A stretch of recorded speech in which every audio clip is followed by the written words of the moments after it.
히브리서 11장 6절 말씀 우리 한 목소리로 같이 한번 성경 또는 자막을 보시면서 읽어보도록 하겠습니다. 시작. 믿음이 없이는 하나님을 기쁘시게 하지 못하나니 하나님께 나아가는 자는 반드시 그가 계신 것과 또한 그가 자기를 찾는 자들에게 상 주시는 이심을 믿어야 할지니라. 아멘. 네, 오늘 아침까지 오늘까지 우리가 매일 성경을 통해서 히브리서 큐티를 마쳤습니다. 그래서 또 내일부터는 이제 다른 성경 가지고 우리가 큐티를 할 텐데, 제 개인적으로는 히브리서는 성경 66권 중에 제가 제일 사랑하는 책입니다.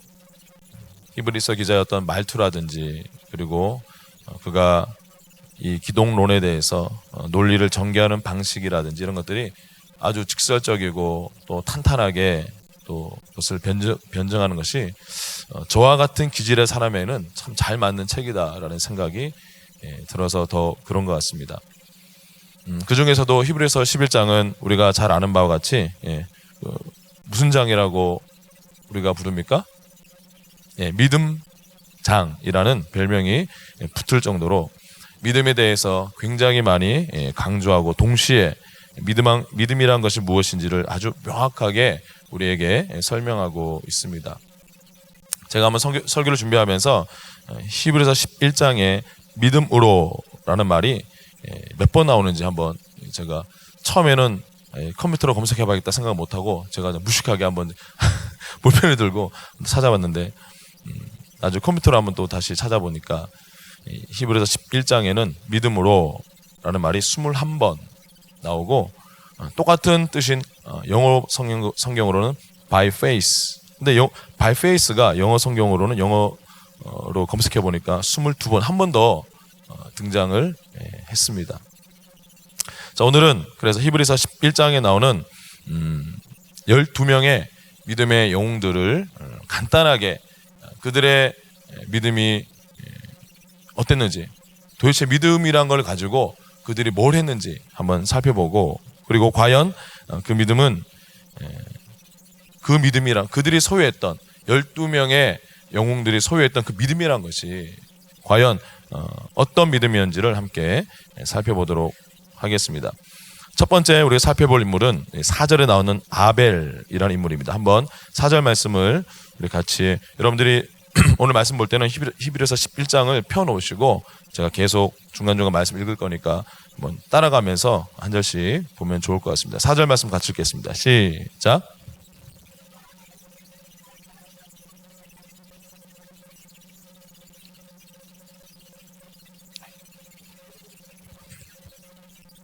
아멘. 아멘. 첫 번째로 저와 여러분들에게 바른 믿음이 들어있으면 우리는 하나님께서 받으시는 참된 예배를 드릴 수가 있습니다. 아벨이 믿음의 영웅의 반열에 그의 이름을 올릴 수 있었던 것은 바로 살아있는 믿음으로 하나님을 예배했기 때문입니다. 창세기 4장 4절에 보면 아벨은 양의 첫 새끼를 희생제물로 바쳐서 예배했고, 4장 3절에 보면 가인은 농산물로 하나님께 예배드렸습니다. 그들의 부모였던 아담과 하와로부터 가인과 아벨은 그들의 선악과 타락 이후에 하나님께서 짐승을 잡아 피를 흘려 가죽옷을 자신들에게 지어 입힌 것을 아마 어렸을 때부터 반복해서 얘기를 했을 것입니다. 그래서 자연스럽게 가인과 아벨은 부모님으로부터 이제 타락한 우리가 하나님께 나아가기 위해서는 반드시 희생제물의 피가 필요하구나라는 것을 그들은 배웠습니다. 자, 그런데 똑같은 것을 배웠지만 아벨만이 하나님께 예배할 때 죄를 대속하는 희생제물의 피가 필요하다는 것을 제대로 믿고 그 믿음을 통해서 실제로 그렇게 예배함으로 하나님께서 그의 믿음의 예배를 받으셨습니다. 그래서 저와 여러분이 정말 바른 믿음으로 나아갈 때는 우리 자신을 바라보지 않고 우리를 위해서 피 흘리신 예수님만을 신뢰하고 그분의 공로만을 우리가 주목하고 하나님께 나아가야 되겠습니다. 두 번째, 노아에 대해서 한번 살펴보겠습니다. 7절 말씀을 읽어주시기 바랍니다. 시작.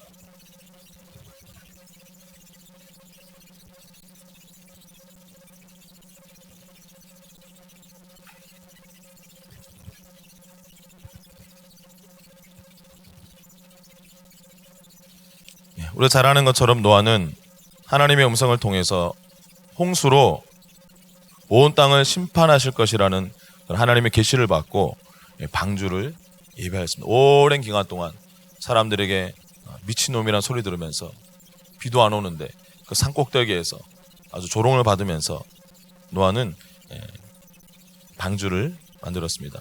그것은 바로 노아가 하나님으로부터 들었던 그 계시를 액면 그대로 의심 없이 믿었다는 것을 보여줍니다.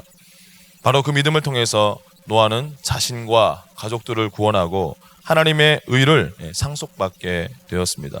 여러분, 진정한 믿음이 있는 자는 하나님의 심판에 대해서, 하나님의 경고에 대해서 액면 그대로 믿고 오늘 말씀처럼 하나님을 경외하는 사람인 줄 믿습니다. 우리 세 번째 인물 아브라함에 대해서 우리 같이 살펴보겠습니다. 8절 말씀 시작.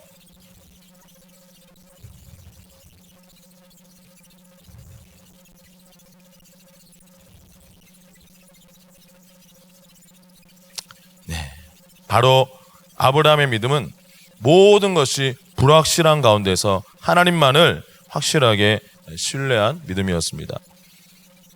아브라함은 하나님께서 그의 평생의 모든 안정감의 근원인 본토 친척 아비집을 떠나라 라고 하나님께서 명하셨을 때 하나님의 그 콜링에 대해서 아무런 의심 없이 아브라함은 받아들였습니다.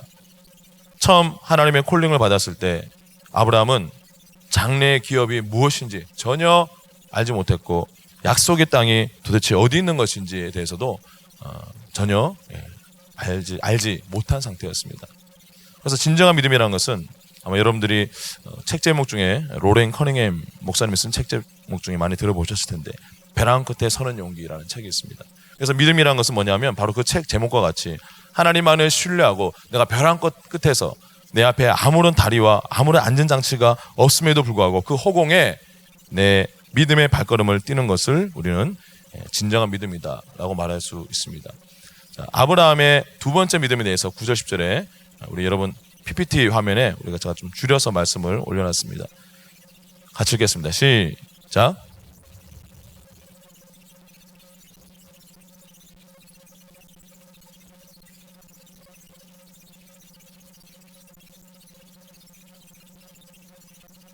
아멘.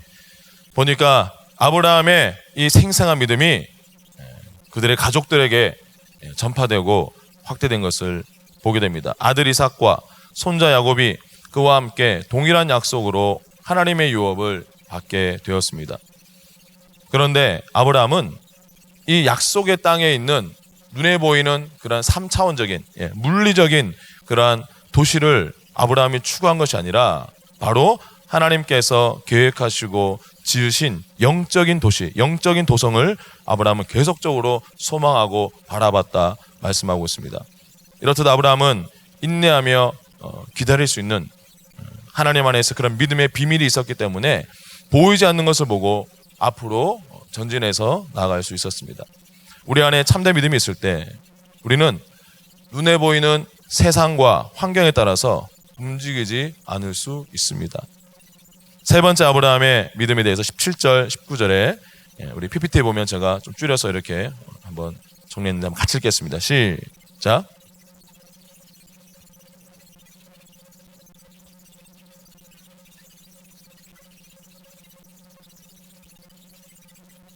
아멘. 바로 이 포인트가 아브라함의 믿음의 최고봉입니다. 이삭이 상속자가 될 것이다 라고 하신 하나님의 약속과 그런데 그를 죽이라는 하나님의 명령은 완전히 상반되는 것입니다. 그런데 아브라함에게는 믿음을 통해서 이 두 가지가 전혀 상반되는 것이 아니게 되었습니다.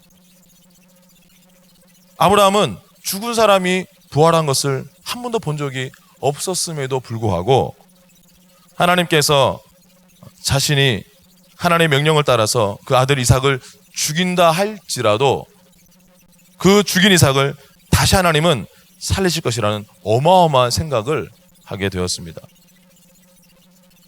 아브라함은 하나님이 그런 명령을 하셨을 때 그게 어떻게 가능하지? 말도 안 돼 라고 생각한 것이 아니라 하나님의 약속은 반드시 이루어질 것이라는 그런 믿음을 가지고 이런 엄청난 순종을 한 것이었습니다. 자, 그것을 17절에 뭐라고 표현하느냐? 아브라함은 시험을 받을 때에, 이거는 엄청난 시험이죠. 정말 우리가 아브라함 입장에 서 본다면 이거는 말도 안 되는 시험입니다. 여러분, 우리가 시험에 빠지는 이유는 무엇입니까? 바로 우리의 연약한 믿음 때문입니다. 여러분, 시험을 받을 때 진정한 믿음으로 도리어 하나님께 영광 돌리시는 저 여러분 되시기를 주의 이름으로 축원드립니다. 네 번째 인물은 사라에 대해서 말씀하고 있습니다. 11절 말씀 같이 읽겠습니다. 시작.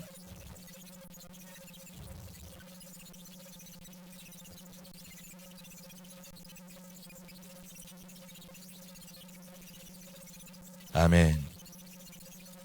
창세기 17장 17절에 보면 하나님께서 아브라함과 사라가 잉태할 것이라고 예언했던 그때가 아브라함이 100세, 사라가 90세일 때였습니다. 창세기 18장에는 사라가 이런 하나님의 말씀을 듣고도 하도 어이가 없어서 웃었다라고 정확하게 사라의 반응을 기록하고 있습니다. 자, 그런데 이 사라는 물론 처음에는 하나님의 그 말씀 믿지 않았고 의심했지만, 그런데 사라는 끝까지 하나님을 의심한 것이 아니었습니다. 사라는 아브라함과 함께 하나님은 약속을 신실하게 지키시는 분이시라는 그 믿음을 함께 공유하게 되었습니다. 사라가 믿은 것은 하나님께서는 능히 그 일을 하실 수 있는 분이시고 또 그 하나님은 그렇게 하실 것이라는 것을 온전하게 믿었습니다. 다섯 번째 믿음의 영웅 이삭에 대해서 20절 말씀 같이 읽겠습니다. 시작.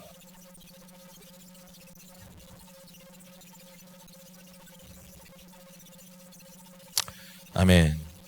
자, 이삭은 그의 아들들이 태어날 때 하나님께서 이미 그 아들들에게 어떻게 행하실 것에 대해서 하나님이 이미 뜻을 정하셨구나 라는 것을 이삭은 알고 있었습니다. 창세기 25장 23절에 보면 여호와께서 그에게 이르시되 두 국민이 네 태중에 있구나. 두 민족이 내 복중에서부터 나누이리라. 이 족속이 저 족속보다 강하겠고 큰 자가 어린 자를 섬기리라 하셨더라. 이미 형이 아우를 섬길 것이라는 것을 이삭은 알고 있었습니다. 그러나 이삭은 인간적인 마음 그리고 세상적인 그런 관계에 따라서 큰아들 장자인 에서를 야곱보다 훨씬 더 사랑하고 귀하게 여겨서 그에게 많은 특혜를 주었습니다. 그래서 이삭은 그런 하나님의 예정을 알매도 불구하고 이제 때가 되면 에서에게 장자권 그 축복을 내가 전수해 주겠다 마음을 먹었습니다. 그런데 여러분들이 아마 잘 아시는 것처럼 이삭은 본인의 그런 뜻과는 아무 상관없이 야곱에게 속아서 우발적으로 본인이 원하지 않았는데 하나님의 뜻대로 축복하게 됩니다. 그러나 결국 이삭은 자기의 잘못된 믿음을 깨닫고 다시 참된 믿음을 되찾아서 야곱에 대한 축복을 인정한 것을 창세기에 보게 됩니다. 그래서 오늘 우리 히브리서 11장에 믿음의 영웅의 반열에 이삭이 올라오신 이유가 바로 거기에 있습니다. 여러분 보시면 야곱이 어떻게 속인지 여러분 다 아시죠? 자기 형 에서와 같이 털이 많고 그런 피부를 이렇게 동물의 털로 아버지가 눈이 잘 안 보인다는 걸 이용해가지고 그거를 이제 손을 딱 내미니까 이삭에게 축복하려고 대화를 해보니 목소리는 분명히 야곱인데 본인이 만지는 그 느낌으로는 에서여서 자기의 느낌을 따라서 축복을 하게 됩니다. 여러분, 저 여러분은 우리의 느낌을 따라서 하기보다는 반드시 우리가 듣는 음성에 대해서 하나님의 음성을 따라서 우리가 선택하고 해야 될 줄 믿습니다. 여섯 번째, 우리 믿음의 영웅에 야곱의 이름이 올라와 있는데 21절 말씀 같이 읽겠습니다. 시작.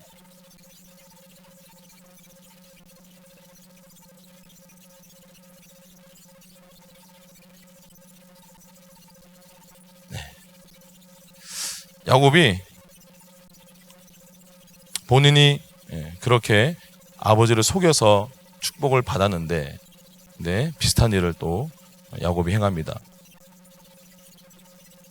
요셉은 자기 아버지 야곱이 장자인 므낫세에게 축복할 수 있도록 야곱의 오른손이 므낫세 머리에 닿을 수 있도록 오른편에 므낫세를 앉혀놨는데, 그런데 왼쪽에 있는 에브라임, 그래서 요셉의 계획은 이 므낫세가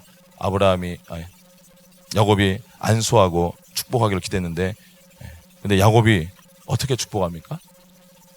손을 크로스로 이렇게 해서 요셉의 생각과는 전혀 상관없이 정반대로 그렇게 축복을 하게 됩니다. 그래서 결국에는 야곱이 그 오른손으로 에브라임의 머리에 얹어서 축복을 하게 됩니다. 야곱은 아마 이때 당시 굉장히 나이가 들어서 누가 므낫세고 누가 에브라임인지 잘 분간할 수 없었을 것입니다. 그렇지만 야곱은 그 순간, 성경에는 기록되지 않았지만 야곱이 아무 이유 없이 그냥 항상 안수기도 할 때 우리 목회자들도 이렇게 하고 이렇게 하지, 누가 이렇게 안수기도 하는 사람이 어디 있습니까? 그런데 이 야곱은 바로 믿음을 통해서 하나님의 지시하심을 받고 하나님의 인도하심을 따라 그렇게 한 것을 보게 됩니다. 그리고 성경은 말하기를 야곱은 그 지팡이 머리에 의지하여 경배하였다라고 기록하고 있습니다. 여러분, 지팡이에 의지하지 않고서는 침대에서 앉아 있을 수도 없는 그런 마지막 임종의 순간까지 야곱은 하나님께서 그의 평생에 지금까지 행하신 그 일들에 대해서, 또 앞으로 하나님께서 자신과 이제는 자손들을 통해서 행하실 축복을 믿음으로 내다보고 하나님을 경배하고 찬양했다 기록하고 있습니다. 야곱은 믿음으로 살고 또 그리고 믿음에 의해서 그리고 믿음 안에서 생을 마감했습니다. 저와 여러분이 우리의 인생을 가장 잘 마무리할 수 있는 방법은 아마 우리가 하나님 안에서 우리의 가족들과 우리 자손들을 축복하고 하나님께 우리가 경배하며 하나님 품에 안기는 것이 아닐까 생각합니다. 일곱 번째 믿음의 인물은 요셉입니다. 우리 22절 말씀 같이 읽겠습니다. 시작.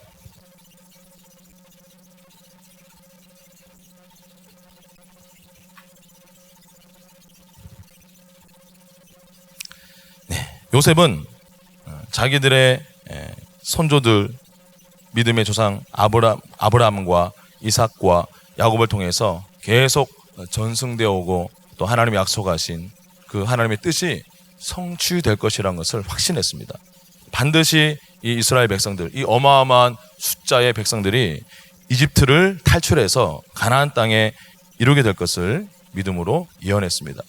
그리고 곁들여서 요셉이 뭐라고 부탁했냐면 자기의 뼈를 애굽에 묻지 말고 보관해 두었다가 하나님께서 그들을 이집트에서 이끌어내실 때 그들과 함께 가나안으로 가지고 들어가서 가나안 땅에 묻어달라 부탁을 했습니다. 그것은 요셉이 진짜로 하나님이 그렇게 행하실 것이라는 믿음이 없으면 할 수 없는 부탁이죠. 바로 요셉도 그러한 믿음의 사람이었습니다. 여덟 번째 등장하는 믿음의 인물은 바로 모세의 부모에 대해서 23절에 말씀하고 있습니다. 같이 읽겠습니다. 시작.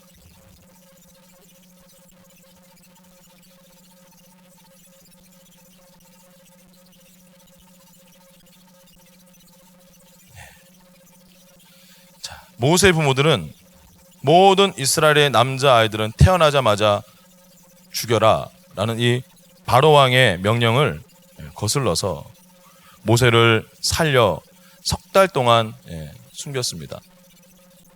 물론 그 이유는 당연히 부모로서 인간적인 그런 부모의 본능으로 그렇게 한 것도 있겠지만, 오늘 읽었던 말씀을 보니까 더 큰 이유가 거기에 나와 있습니다. 본문에 보면 그 부모가 그 아이가 아름다운 아이임을 보고 라고 말합니다.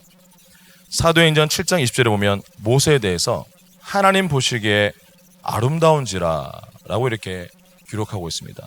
그래서 여기서 부모가 아기 모세를 통해서 봤던 그 아름다운 그 영광은 무엇입니까? 바로 하나님 보시기에 아름다운 자.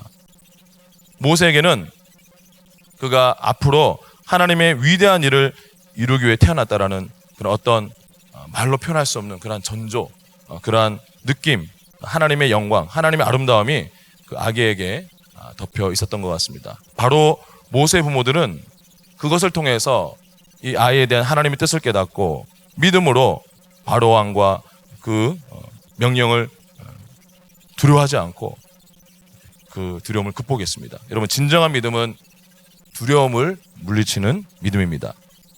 아홉 번째 우리 믿음의 인물 모세입니다. 그 유명한 모세 24절 25절 말씀을 같이 읽겠습니다. 시작.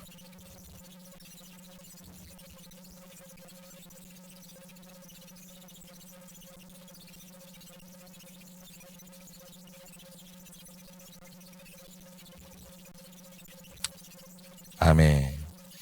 만약에 모세가 이집트의 왕궁에서 남은 인생을 공주의 아들로, 또 이제는 잠재적인 그 다음 파라오의 후계자로 그가 살아가는 그 자기 운명을 받아들였다면, 아마 모세는 어느 시점에서는 본인의 신앙과 그리고 동족 이스라엘과의 관계를 단절해야 했을 것입니다. 그래서 모세는 본인이 누리고 있는 그 엄청난 특권을 단호하게 거절했습니다. 그는 비록 고난을 받더라도 하나님의 백성과 함께 지내기를 간절히 원했고, 이제 잠시 살다가 가는 그 이 세상의 삶이 아니라 그 이후에는 영원한 심판이 있는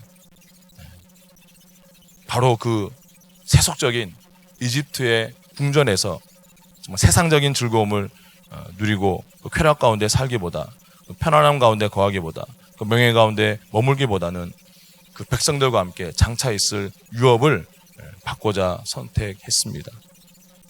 이렇듯 믿음은 우리에게 진정으로 중요한 것을 선택하게 만들어줍니다.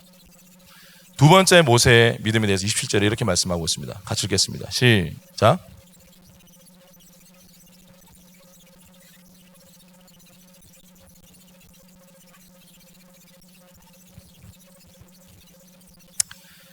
모세는 바로 왕의 그러한 엄청난 분노로 어마어마한 대군을 이끌고 그에게 돌진해 와서 자기를 단 한 번에 죽일 수 있다는 것을 알고 있었음에도 불구하고 모세는 낙심하지 않았습니다.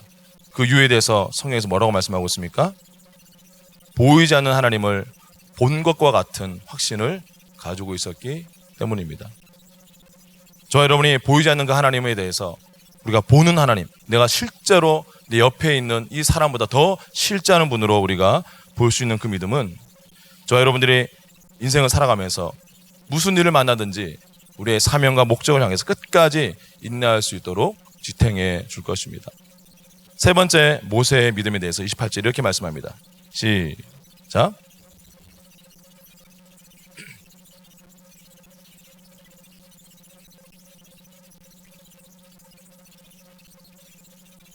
아멘.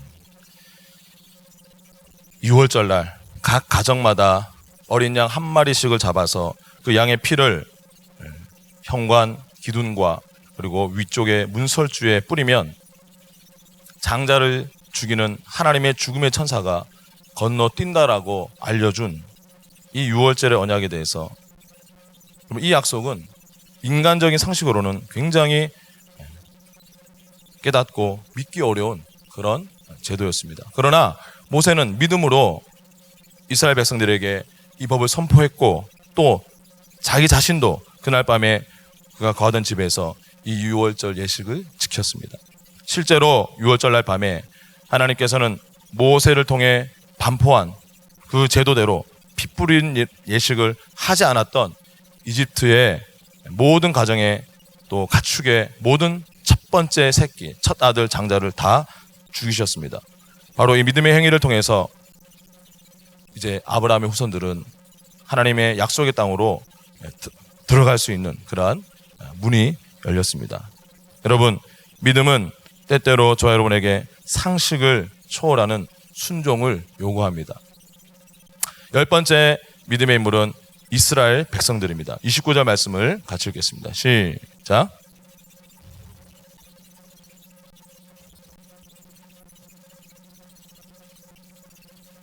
아멘. 200만 명이 넘는 이스라엘 백성 뒤에는 무시무시한 이집트의 전차와 기병들이 추격하고 있었습니다. 또 그 양쪽에는 아주 가파른 절벽의 바위산들이 가로막고 있었습니다. 그리고 단 하나 열려있는 그 앞쪽에는 뭐가 있었습니까? 홍해가 있었습니다. 완전한 절망 그 자체였습니다. 그러나 그들은 이스라엘 백성들이 모세의 명령에 순종해서 홍해바다를 건넜습니다. 아마 모세의 믿음이 그 백성들에게 믿음의 큰 힘을 보태 주었겠죠. 어쨌든 이 백성들은 믿음으로 강제로 등 떠밀려서 건너간 것이 아니라 자신들의 믿음으로 그 홍해를 건넜다 기록하고 있습니다. 홍해를 믿음으로 무사히 건넜던 이스라엘 백성들은 살았지만 그러나 불신앙으로 하나님을 대적하기 위해서 이스라엘 백성들을 추격해서 홍해의 바다에 그 열린 길로 덥석 들어왔던 온 이집트 군대는 바닷물이 본래대로 덮였을 때 물속에서 모두가 다 전사하고 말았습니다. 여러분, 사방이 다 막혀도 하나님을 향한 절대적인 믿음은 기적의 길을 만들어 줍니다. 자, 이 모세의 이스라엘 백성들의 두 번째 믿음에 대해서 30절 말씀에 이렇게 말씀합니다. 같이 읽겠습니다. 시작.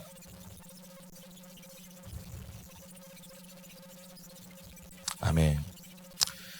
자, 하나님께서 이제 요단강 건너서 여호수아와 그의 군대와 백성들이 이제 요단강을 건너서 약속의 땅 입구에 들어섰을 때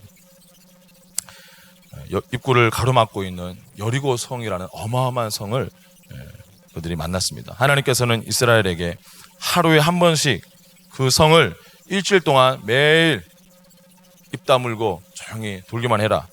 그리고 마지막 날에는 내가 7번을 돌아라. 그리고 제사장들은 맨 앞에 서서 성벽을 따라 돌 때 언약궤를 가지고 돌고 마지막 7째 날에는 순양의 뿔로 만든 나팔을 평상심보다도 더 길게 불면 그때 온 백성이 함께 함성을 지르고 소리를 지르라. 이렇게 하나님이 명령하셨습니다. 자, 하나님이 뭐라고 약속하셨냐? 너희가 그렇게 하면 너희 눈에 보이는 그 여리고성, 고고학자들이 발굴한 걸 보니까 벽이 이중인데 외벽이 14km, 외벽 높이가 14m. 14m면 여기서 여기까지가 한 12m 정도 될까요? 예. 이거보다 더 높은 그 외벽, 그리고 안에 또 벽이 하나 더 있습니다. 그 내벽도 14m. 그런데 그 외벽과 내벽 사이의 공간이 어느 정도 공간이었냐? 마차가 경주할 수 있을 정도의 그 공간이 있었던. 그런데 이것이 길이가 총 4km 정도가 되는, 이거는 여러분들이 반지의 제왕이라는 영화 보면 막 그 성 부수교에서 어마어마한 돌들이 막 던져지는데 그런 돌들로도 도저히 공략할 수 없는 그러한 여리고 성이 너희가 그렇게 하면 무너질 것이다. 하나님이 말씀하신 것입니다. 이것은 요단강을 건너자마자 이스라엘 백성들의 믿음에 대한 엄청난 어마어마한 시험이었습니다.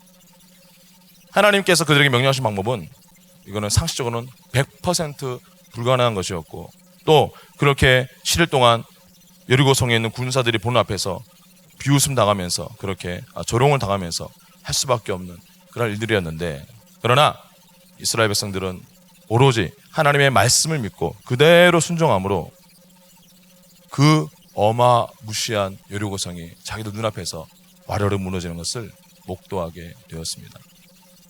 대단한 믿음이죠. 11번째 믿음의 인물은 기생 라합입니다. 31절 말씀을 같이 읽겠습니다. 시작.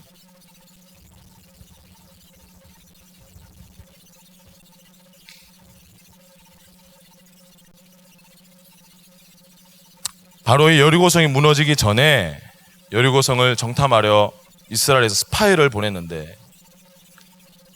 그런데 이 스파이가 라합의 집에 숨어들었을 때 그 스파이들을 찾아서 죽이려고 쳐들어왔던 여리고성 군사들에게 라합은 거짓말을 하고 그 스파이들을 숨겨주고는 자신의 믿음을 여호수아 2장 9절에서 고백합니다. 당신들의 하나님 여호와야말로 위로 하늘과 아래로 땅을 내신 참 하나님이십니다. 여러분, 이스라엘의 이 스파이를 숨겨준 본인의 행동이 만약에 발견될 경우 라합은 즉시로 사형입니다. 그것을 알매도 불구하고 라합은 목숨을 걸고 자신의 믿음을 따라서 행동을 했습니다. 여러분, 믿음은 때로는 우리의 모든 전부를 걸고 우리가 선택해야 되는 그런 것이 바로 참된 믿음인 것입니다. 마지막 인물 에녹, 앞으로 더 거슬러 올라가서 우리 5절에 나와 있는 에녹에 대해서 마지막으로 같이 읽겠습니다. 시작.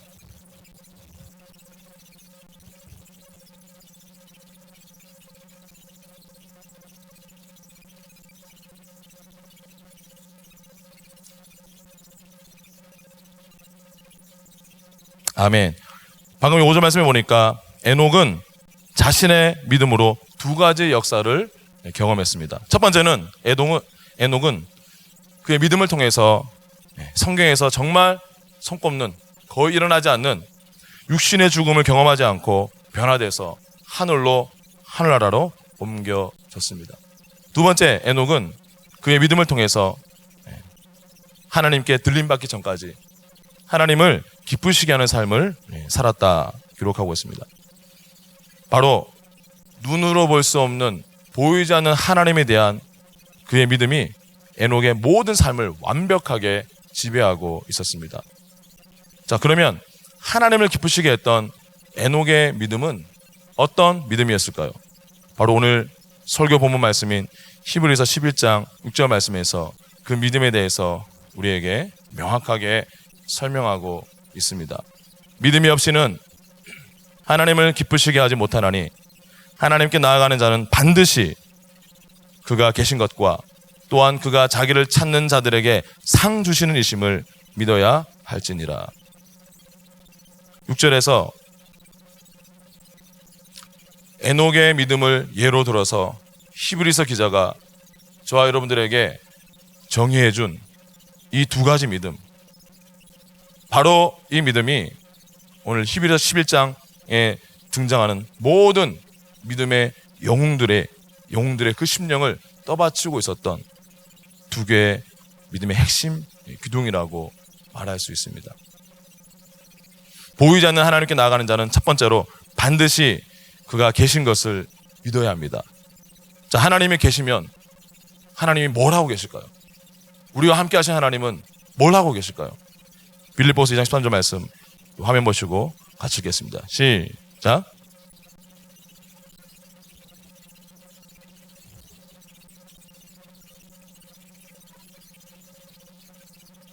아멘. 너희 안에서 행하시는 이는 하나님이시니, 이 행하시는 이란 말이 그리스어로 보니까 에네르곤이라는 말은 문법적으로 현재 진행형입니다. 현재 분사입니다. 무슨 말입니까? 지금 하나님께서는 우리 안에서 행하고 계시고 있다는 것입니다. 너희 안에서 행하셨던 하나님이 아닙니다. 너희 안에서 행하실 하나님이 아닙니다. 너희 안에서 지금 이 순간 행하고 계시고 역사하고 계시는 하나님, 그분이 바로 살아계신 하나님이십니다. 여러분, 진짜 믿음은 지금 여러분 안에서 행하고 계시고 있는 그 전능하신 살아계신 하나님을 믿고 그분을 바라보는 것입니다. 두 번째, 보이지 않는 하나님께 나아가는 자는 반드시 그분을 찾는 자들에게 상 주시는 이심을 믿어야 합니다. 여러분, 위대한 믿음의 장 히브리서 11장에 문을 여는 첫 번째 구절에서 믿음에 대해서 이렇게 말씀하고 있습니다. 믿음은 바라는 것들의 실상이요 보이지 않는 것들의 증거니, 즉 믿음은 바라는 것들의 확신이다. 볼 수 없는 것들을 확증해 주는 것이다 말씀하고 있습니다. 때문에 여러분들이 어떤 어려운 시간을 통과하든지 저와 여러분은 우리의 상황에서 좋은 것이 보이지 않는 그때라도 우리는 하나님께서 우리에게 상을 주시고 회복시키실 것을 믿어야 합니다. 여러분, 여기서 말하는 상이란 것은 모든 좋은 것을 대표하는, 그것을 한 단어로 나타나는 그런 말인 것입니다. 여러분, 하나님은 당신을 찾고 구하는 자에게 반드시 최상의 것으로, 좋은 것으로 주시는 좋으신 하나님이십니다. 자, 이 두 가지 믿음 가지고 우리는 뭘 해야 될까요? 마지막으로 히브리서 10장 35절 36절 말씀을 같이 읽겠습니다. 시작.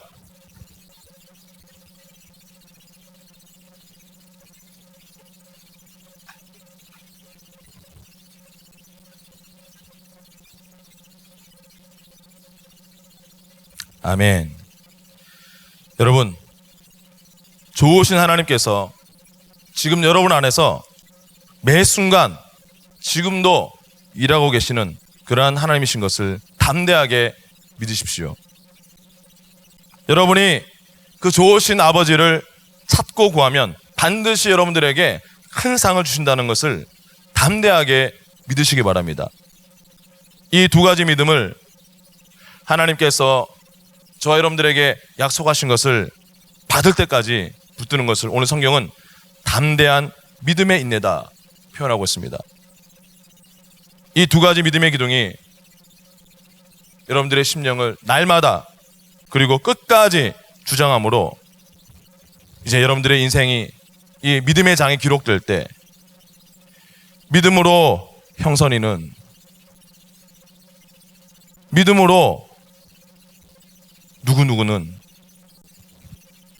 그렇게 하나님께 기억될 것이고, 그 믿음을 통해서만 우리가 승리하며 하나님을 기쁘시게 하는 저와 여러분 되시기를 주의 이름으로 축원드립니다.